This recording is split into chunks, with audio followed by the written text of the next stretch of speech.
ఈరోజు సభా సాంప్రదాయాలని rules procedures అన్నీ తుంగలో తొక్కే విధంగా ఒక అత్యంత ప్రాధాన్యత గలటువంటి అంశాలు మీకు బీసీ రిజర్వేషన్ కావచ్చు, ఎస్సీ వర్గీకరణ కావచ్చు, 2 అంశాలు పెడతామని చెప్పి గడిచిన 5-6 రోజుల నుంచి మీడియాలో పేపర్లలో మాకు కూడా టైం ఇచ్చారు. ఇవాళ 10 గంటలకు మీరు అటెండ్ కావాలని చెప్పి 11 గంటలకు. ఈరోజు తెలంగాణ సమాజం 100% ఉన్నటువంటి వెనుకబడిన తరగతులు, బడుగు బలహీన వర్గాలు, మైనారిటీలు అందరూ ఎదురు చూస్తారు. అసలు ఏమి జరుగుతుంది? స్వాతంత్రం వచ్చి 75 సంవత్సరాలు అవుతుంది. మా పట్ల ఏం న్యాయం జరుగుతుంది? కామారెడ్డిలో ఇచ్చినటువంటి డిక్లరేషన్ విషయంలో వీళ్ళు నిజంగానే నిజాయితీతో ఉన్నారా లేదా అనేటువంటి అంశంలో అందరూ ఎదురు చూస్తున్నారు. సర్వే జరిగిన తీరు విషయంలో కూడా నిన్న మొన్న ఏదైతే బీసీ సంఘాలు కావచ్చు, బీసీ మేధావులు కావచ్చు, టీవీలలో చర్చలు కావచ్చు, సోషల్ మీడియాలో చర్చలు కావచ్చు, అందరూ తీవ్రంగా మరి విమర్శ చేస్తున్నటువంటి సందర్భం. ఏది ఏమైనప్పటికీ పార్లమెంటరీ ప్రాక్టీసెస్ ప్రకారం, ఈ రోజు ఉన్నటువంటి రూల్స్ రెగ్యులేషన్స్ ప్రకారం అక్కడ లెజిస్లేచర్ అఫేర్ మినిస్టర్ గారు ఆయన స్పీకర్ గారిని అడగడం, ఇంకా క్యాబినెట్ జరుగుతుంది అనగానే స్పీకర్ గారు 1 సెకండ్లో అడ్జర్న్ చేసి వెళ్ళిపోవడం అనేది అంటే మమ్మల్ని అవమానించినట్టు కాదా అని చెప్పి నేను ఈ సందర్భంగా అడుగుతూ ఉన్నాను. అంటే 190% ఉన్నటువంటి సమాజాన్ని మీరు ఈ విధంగా కించపరిచే విధంగా చేయడం అనేది చాలా దుర్మార్గమైనటువంటి చర్య. మీరే కదా షెడ్యూల్ ఇచ్చింది, మీరే. ఈరోజు క్యాబినెట్ అని నిన్న చేసుకునేది ఉండే, క్యాబినెట్ ఉదయం చేసుకునేది ఉండే. ఇంత ప్రధానమైనటువంటి 2 అంశాలను తీసుకొచ్చినప్పుడు రమారమి 175-80% సమాజానికి సంబంధించినటువంటి అంశాన్ని, ఆ ప్రాధాన్యత గల అంశాలని ఒక 4 రోజులు చర్చ లేకుండా హరీబరీగా ఈ ఒక్కరోజే చర్చ పెట్టాలనేటువంటిది మరి ప్రభుత్వం నిర్ణయం తీసుకోవడమే తప్పు. తీసుకున్న నిర్ణయాన్ని కూడా ఈరోజు దానికి కట్టుబడైనా చర్చ జరగాలి. అది లేకుండా వారు వెంటనే అడగడం 1 సెకండ్లోనే. స్పీకర్ గారు కూడా ఇక్కడ ప్రధాన ప్రతిపక్ష పార్టీ కానివ్వండి, మిగిలిన సభ్యులని వాళ్ళని కూడా అడిగేది ఉండే. ఒకవేళ టైం ఓకే, మరి మా టైం కూడా అడిగేది ఉండే. వాళ్ళు ఏ టైం అంటుండ్రు, మేమేమన్నా టైం చెప్తామా, మా అభిప్రాయం ఏందో అడిగేది ఉండే. కానీ ఈరోజు జరిగినటువంటిది, నేను కూడా 6 సార్లు శాసనసభలో ఉన్నా, ఇంత అన్యాయంగా, ఇంత బాధ్యతారహితంగా, ఇంత కుట్రపూరితంగా జరిగినటువంటి అంశాలు నేను ఎప్పుడు చూడలే.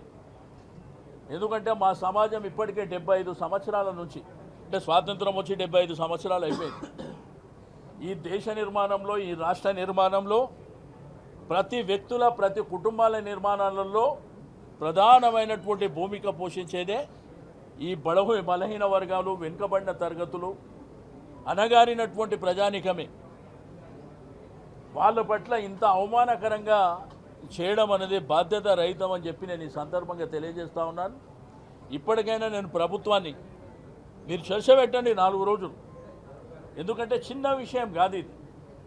ఎందుకంటే జరిగినటువంటి సర్వేలో తేలుతున్నటువంటి లెక్కల్లో అనేకమైనటువంటి అనుమానాలు ఉన్నాయి. ఆ అనుమానాలు నివృత్తి కావాల్సినటువంటి అవసరం ఉన్నది.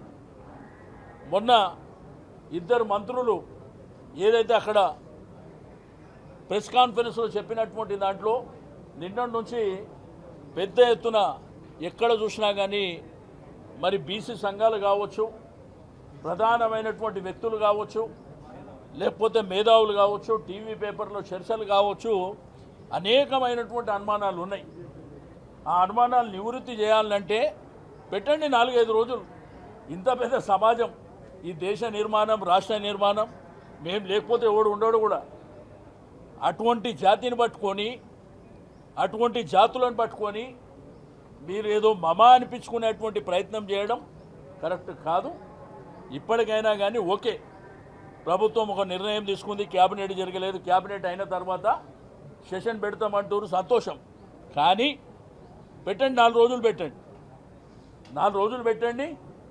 అందరు ఎవరైతే బీసీ సమాజం కావచ్చు, బడుగు బలహీన వర్గాలు కావచ్చు, అందరికి అవకాశం ఇవ్వండి. చర్చలలో అవకాశం ఇచ్చిన తర్వాత వాళ్ళ అభిప్రాయాలను ఇక్కడ శాసనసభ, అక్కడ శాసన మండలి అంతా కూడా బ్రహ్మాండంగా చర్చ జరిగిన తర్వాత మేము జరిగినటువంటి సర్వే కులగణన తప్పు అని మేమంటున్నాం.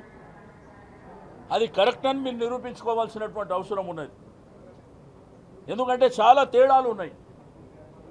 మీరు కూడా ఇవాళ టీవీ పేపర్లలో చూసినారు, తేడాలు ఎంత గ్యాప్ ఉన్నాయో కూడా మనం చూస్తున్నాం.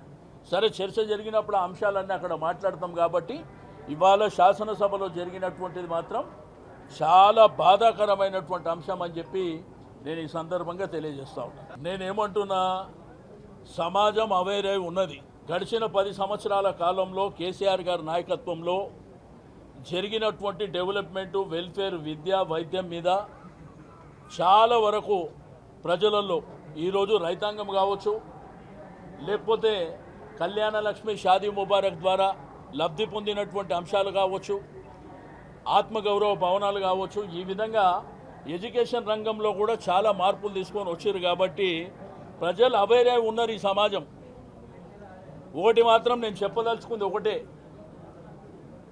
1947లో స్వాతంత్ర ఉద్యమాన్ని మనం చూడలే, 1969లో తెలంగాణ ఉద్యమాన్ని కూడా మనం చూడలే,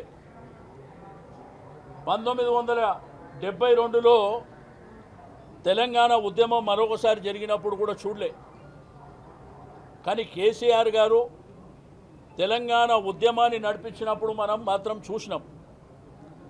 కానీ ఈరోజు 100% ఉన్నటువంటి సమాజం బీసీలే కాకుండా వెనుకబడిన బడుగు బలహీన వర్గాలు, మైనారిటీలను కలుపుకొని తిరిగి ఇంకొక ఉద్యమం వస్తుందంటే ఇదే ఉద్యమం రాబోతుంది. తస్మత్ జాగ్రత్త అని చెప్పి నేను ఈ సందర్భంగా తెలియజేస్తూ ఉన్నాను. సమాజం చూడబోతుంది కూడా. ఎందుకంటే ఈ దేశ నిర్మాణంలో ప్రధానమైనటువంటి భూమిక పోషించింది ఈ బడుగులే, ఈ బీసీ జాతులే అనేటువంటి విషయాన్ని మర్చిపోకూడదు. తెలంగాణ ఉద్యమం తర్వాత ఏదన్నా అతిపెద్ద ఉద్యమం రాబోతుందంటే ఇదే ఉద్యమం రాబోతుంది. అందరు జాగ్రత్తగా ఉండవలసినటువంటి అవసరం ఉందని చెప్పి తెలియజేస్తా ఉన్నాను.